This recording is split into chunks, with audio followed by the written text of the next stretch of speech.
let's raise some of the big questions. Does India then need a caste census? Why is the Modi government wary of a caste census? Is the caste census key to social justice?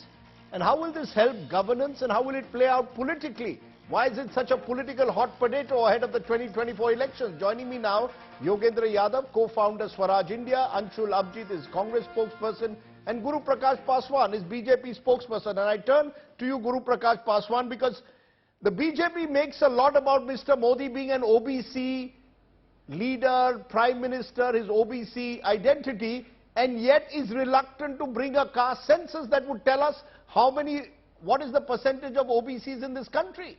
Why is the BJP reluctant to come out with a caste census?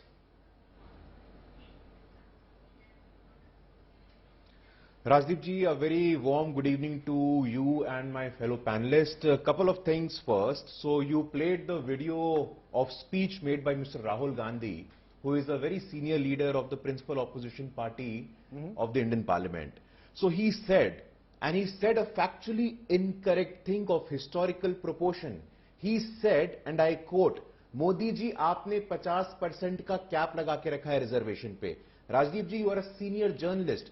The year was 1993. Supreme Court, Indira Sahni versus Union of India. It is the judicial process. It is the judiciary. It is the Supreme Court that has put a cap of 50% reservation in jobs and education. Point number one. Point number two, why is it happens that only closer to elections, Mr. Rahul Gandhi remembers Dalit, the poor people, the Vanchit, the Soshit. 2013, go back, escape velocity. Dalits need escape velocity. What happened to that? Nothing of that sort. 2018, the political manifesto of the Congress party, the political promise of the Congress party, Nyaya scheme. What did that happen? You had opportunity in Chhattisgarh, you had opportunity in Rajasthan. Did you implement the Nyaya scheme? Absolutely not. You're not answering my question, sir. I asked you why is you're telling me about Rahul Gandhi. I'm asking you about the Modi government. I am asking you, why is the Modi government reluctant to come out with a caste census? Not about Rahul Gandhi, it's about Mr. Modi. No, but Rajdeep ji, you started the debate with a presentation, with a speech by Mr. Rahul Gandhi. So yes. I just thought I should make this clarification. Tell me if you don't agree with me. Was it not the Supreme Court? The Supreme Court was put a cap of 50% reservation in India. That should be put on record. Point number two. Rajdeep ji, you need commitment and not rhetoric. Today, the President of India, the highest constitutional office in the country, an Adivasi ki beti from Odisha, she is there. Is it because of caste census? No.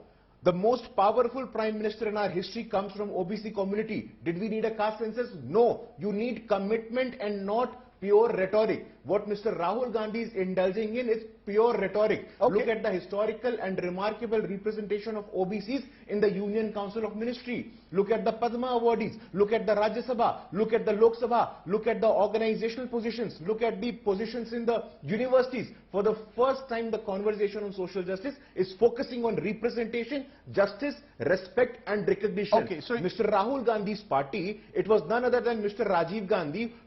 Rajdeep ji, it was none other than Mr. Rajiv Gandhi who opposed the recommendation of Mandal Commission on the floor of the Parliament, the first Backward Classes Commission, Kaka Kalilkar Commission. What was its fate because of the Congress party? What was the fate of Mr. Sitaram Kesri, the OBC president of Congress party? We remember that. We absolutely remember that the Congress party and its leadership are absolutely insensitive to the needs of the marginalized section. Okay, you made your point, Guru Prakash. The backward, the tribals purely you have made your point. You're saying that the Congress is engaged in rhetoric. You're actually delivering representation. Anshul Abhijit of the Congress, you want to respond to that. When Rahul Gandhi says, do away with the 50% cap of reservation, is he effectively saying that today give every community reservation according to the proportion of population, because that will lead to a situation of 100% reservation in this country? Is that what you are asking for when you say give a caste census and then give reservation or representation based on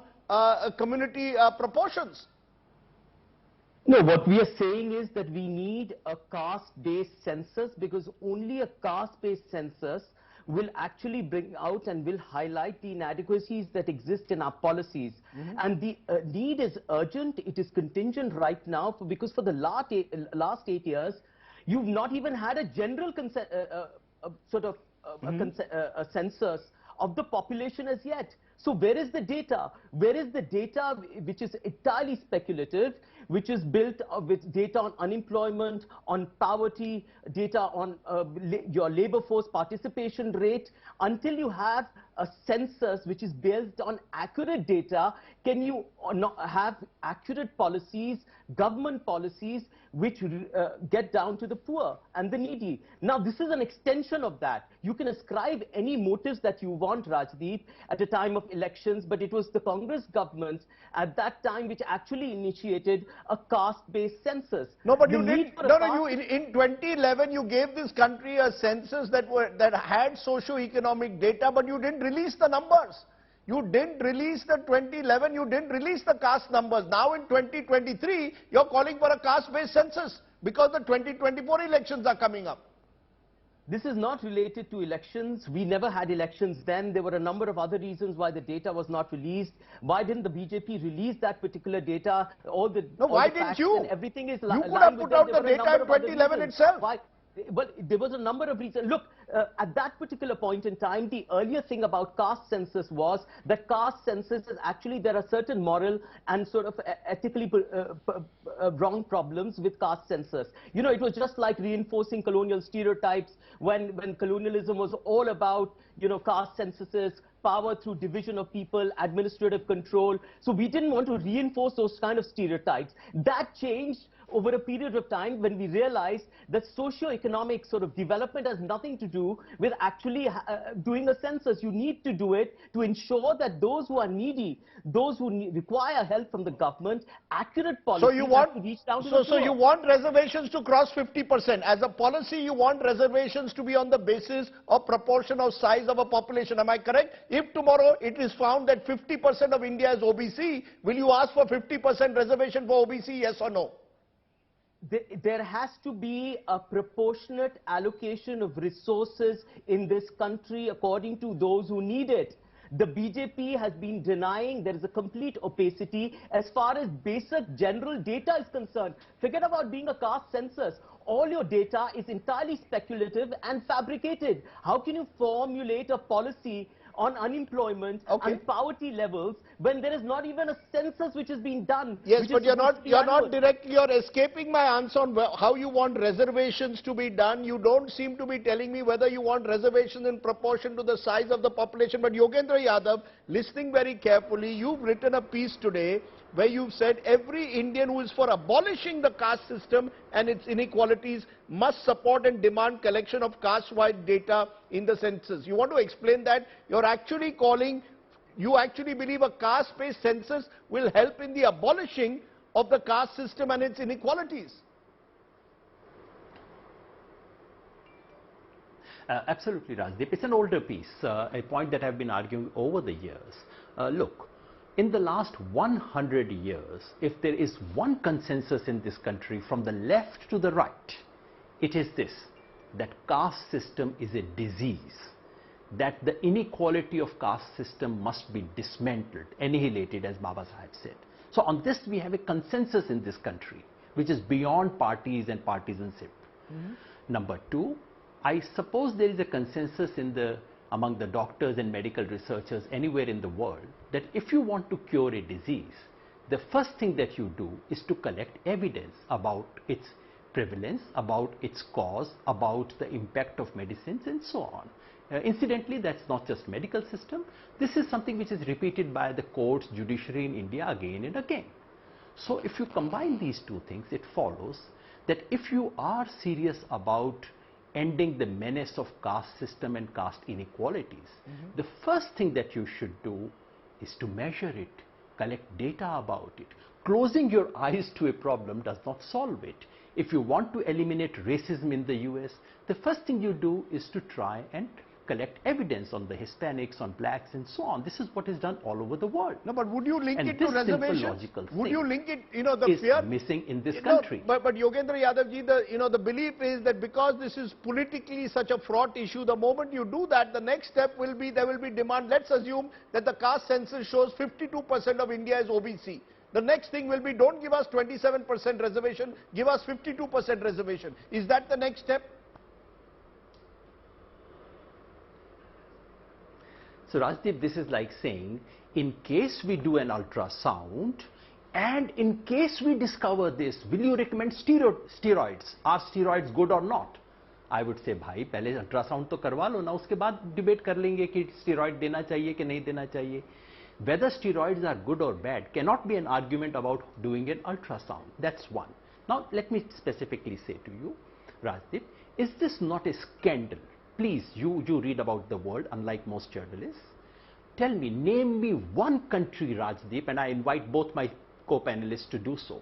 Name me one country in the world which has a provision of affirmative action, quota, reservation, or anything of any kind for one section of society, but does not count it in the census. I mean, this is absurd. Isn't it absurd that we give reservation in job and education to a category whose size we do not know and we don't want to know? And if someone wants to find out, we say, no, no, no, please don't find out. What absurdity. Isn't it a scandal, Rajdeep, that for DNT and NT community, nomadic communities, which are truly the Mahadalit and Maha-Adivasis of this country, the most deprived and depressed, we don't have a category for them, the census does not count them. And isn't it absurd, Rajdeep, that the most privileged people of this country escape any scrutiny? We do not have profile of the privileged.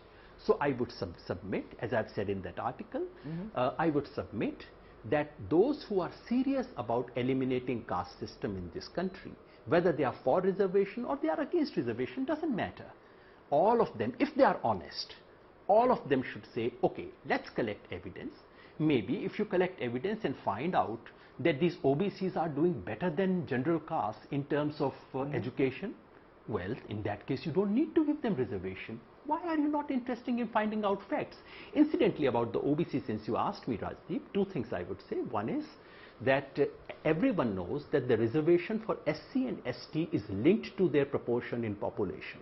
Right. Reservation for OBC was never linked to their proportion of population as per the Mandal Commission report. Mandal Commission said they are 52% in the population. But this could be Mandal too. Recommended only 27% reservation. So this has been delinked always.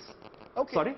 This could be Mandal too. The worry is that this could open the floodgates for Mandal too, given the fact that so many OBC politicians are now in power. They will demand greater reservations. Why do you use the word worry? Why do you use the word worry for this, Rajdeep? Because you would then end up opening the floodgates of reservation. If I do an MRI, I will...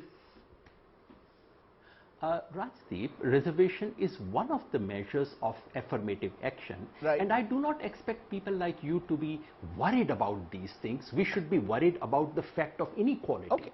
We should be worried about discrimination. I take those We points. should not be worried about instruments to combat reservation. We are worried about disease. We are not usually worried about medicine.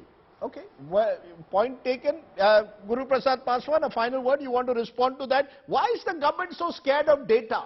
What is it about the Modi government that scares them about data? Census data, just give it to the country. Let the country know what is the percentage of different communities, what is their income levels. What is it that is scaring you? Is it that this will lead to Mandal 2 and you will be politically defeated by Mandal 2? Rajdeep ji, absolutely nothing. Absolutely nothing. If there is any government that has done anything for social justice, it's the present government. Like I said, for the first time in our history, we have an Adivasi woman at the highest constitutional office. The previous panelist was talking about the population. No, Let me please remind the panel that there is already a census happening for scheduled caste and scheduled tribes. Having an Adivasi president is important, but how does that connect with having a data-based caste census? What is the BJP scared of? Rajdeep ji, I'm making the point. Rajdeep ji, absolutely nothing. For the first time, we have 27% representation. If I can, Rajdeep ji, I did not speak when anyone else was speaking. Please allow me the similar courtesy. Yes. Thank you so much, Rajdeep ji. 27% representation, historical level of representation, more than 27 OBCs in the Union Council of Ministry. The powerful Prime Minister in the history of a country is from the OBC Samaj. The National Commission of Backward Classes got the constitutional status now. Reservation in NEET, reservation in the medical institution for the OBCs happening now. I clearly don't understand. Karnataka, when Congress was in power in Karnataka, they did this caste census. Why did they not make the record public? I want to ask them tonight. Veerappa Moily, senior Congress leader from the Congress party, when Congress was at the center, he raised objection against it. Our simple point is this: this is not rhetoric. This should be a matter of commitment. For the first time, we are talking about the backward among the Muslims as well. So Danish Rizwan Ansari in the Uttar Pradesh. For the first time, we have a Gujar Muslim from Jammu and Kashmir in the Rajya Sabha. Why are we not talking about it? I have 1 minute on the program. I must give, I wish we had more time, and we will build more time and do a longer debate on this. There will be opportunity, but I will give 30 seconds, precisely 30 seconds. Anshul Hamjit, you first. No, they're completely blanking out on information. In the NCRT, caste system itself has been downgraded and downplayed, as if no atrocities exist. Right, so forget about the kind of opacity that exists in this government. You've removed all SC sub-plans. You know, how many chief ministers do you have? How many positions do you have of belonging to scheduled caste, scheduled tribes, or OBCs, and the upper echelons of your own party and institution of the Sangh Parivar? This is all an absolute whitewash. So now you're going to actually... You're claiming it's a whitewash. You're claiming it's a whitewash. Yogendra Yadav, 30 seconds. Just wanted to pose this question to my colleague Paswan ji. Sir, in 2010, there was a consensus of the Lok Sabha, including the BJP, for caste census. In 2018, Shri Rajnath Singh, the then Home Minister, gave an assurance on the floor of Lok Sabha that OBC census will happen in 2021. Why are you going back on your own words? Okay. I think, you know, as I said, we need much more time to discuss what is a very complex issue. But what is clear at the moment is that there is one side which believes that the data is not necessary. Just look at the representation we've done in various high positions. There's another side which is now claiming provide the data as a basis for trying to eliminate caste inequality. Is it for eliminating caste inequality, or is it to make a political point? Is, of course, another question. Appreciate all my guests joining us. We will have many more debates on this issue in the months ahead. This will be a political hot potato leading up to 2024.